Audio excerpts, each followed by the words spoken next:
Facing natural disasters, continued high inflation and banking issues in the United States, Prime Minister Chris Hipkins recently announced a suite of policy changes focused on reducing expenditure by about $1 billion, freeing up funding for addressing the cost of living crisis. Professor Matt Roskruge no Te Ātiawa Ngāti Tama from Te Kura Whai Pakihi Massey University Business School is here with us to discuss these policy changes and the economic challenges facing Aotearoa. Tēnā koe, Dr. Roskruge. Thank you for joining us. Tēnā koe, Neil. How you going?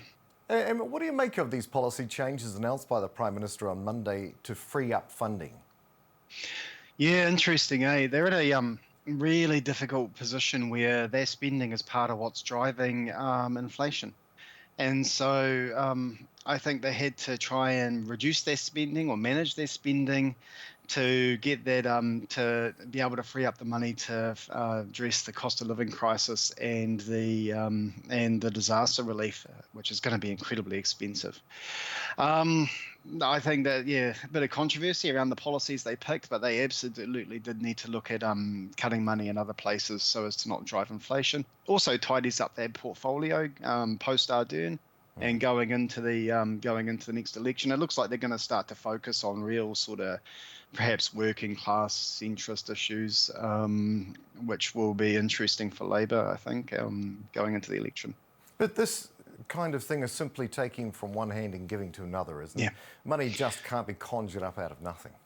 Well, depends on who you are, but it's certainly difficult for us.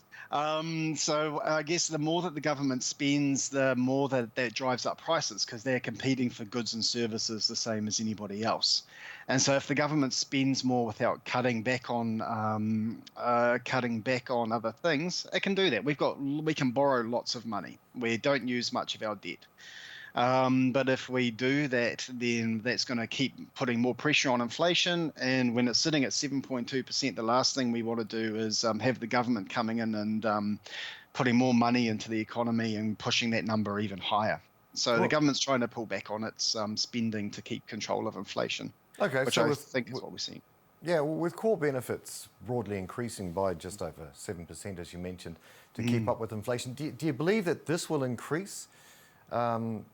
Or will it help to address the cost of living for many in need? Yeah, look, it's a solid increase. I mean, it'd be $30 to $50 for most whānau on a pension on a core benefit. So it's a bit of groceries.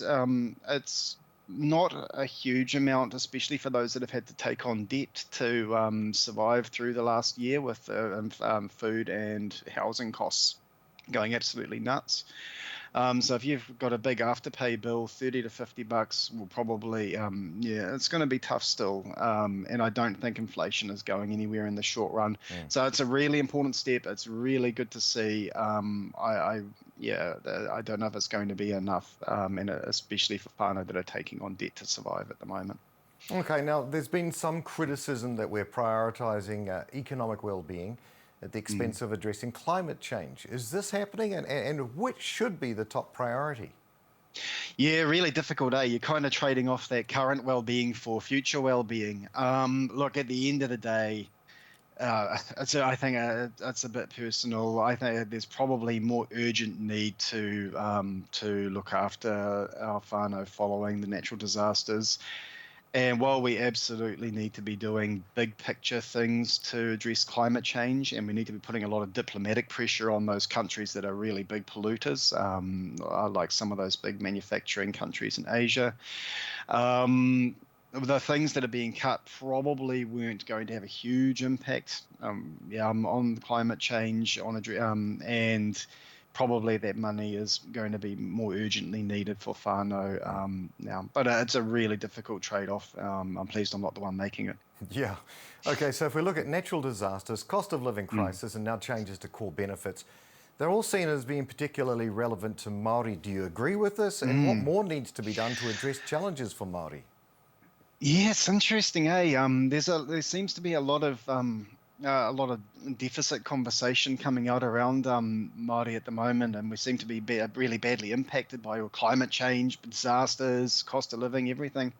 I think you can look back to looking at the land seizures, the discrimination, discouraging our people from going through to university. I've spoken before, it really hurt our ability to build up wealth. And so now you're looking at a period where a whole lot of whānau, they've been alienated from their land, they were discouraged from getting an education, getting into those jobs, from starting businesses, and now they're starting just to build this wealth that European and other whānau have been able to grow, because they've been able to use the land that was taken from our whānau. So we're in this position where we're still building our wealth, and I think that's where we really need to focus. Okay. If we're looking at Māori resilience, is how do we rebuild the wealth of economic wealth of whānau to help them be able to get through these crises. Professor Roskruge, we've got 3 US banks that have now collapsed, and President Biden is working hard to reassure Americans that their banking system is secure. How concerned should we be here in Aotearoa about what's happening in the Northern Hemisphere? Yeah, look, that's real. It is pretty scary. There's a lot of things that look like 2007, 2008 financial crisis. I think the US is well on top of this one at this stage, and so we're probably likely, and we're in a really good position in our banking sector in New Zealand. So I think we're okay. I think globally we're going to look at a period where the Northern Hemisphere is not going to be, especially Europe and North America, it's going to be really shaky for their financial systems. We're seeing a lot of companies go bankrupt in Europe and Germany. So no, in the Northern Hemisphere, things are looking really grim. I think that they've learned a lot of lessons from 2008. Maybe. Yeah. Well, you got to say it looks a lot like the same things happening over again. But they've bailed out quickly. The big bank from Silicon Valley Bank that went under, and they've reassured depositors. So I think that I think they've got a handle on it. And I think we're just going to see a long period where a global economy is uncertain, it's not confident, there's not big investment. There are companies that lose and go bankrupt as a result, but globally and in Aotearoa, we should be pretty okay. And we tend to be pretty okay. To put it into context, I understand that through the Trump era, there were many more banks that went under. Are they learning from these lessons, or are they just feeding more money into rich folks' pockets? Yeah, there is that concern, that by bailing them out, it encourages risky behaviour. And certainly you can see in the US, there's been an awful lot of wealth growth among people who already have wealth. So the best way to get rich is to be rich. And, the richer you are, the more easy it is to increase your wealth. Let's do it. And that's certainly a problem. Yeah. Well, some of our big iwi entities are getting pretty rich now. So hopefully they're in a good position to make some of these investments. I mean, if you had the money, now's a great time to buy rentals or to do investments, because prices are getting pretty low historically. So, for people who have wealth, now is a great time to buy assets and to grow that wealth. Really hard, though, for whānau who are just trying to make ends meet. They're going into debt just to get through the groceries. Those options are, and so they get further behind. And that's where we get the society sort of spreading apart. Beautiful. Professor Matt Roskruge from Te Kura Whai Pakihi, Massey University's Business School. Thank you so much for joining us today. Ngā mihi. Kia ora, Neil. Ngā mihi.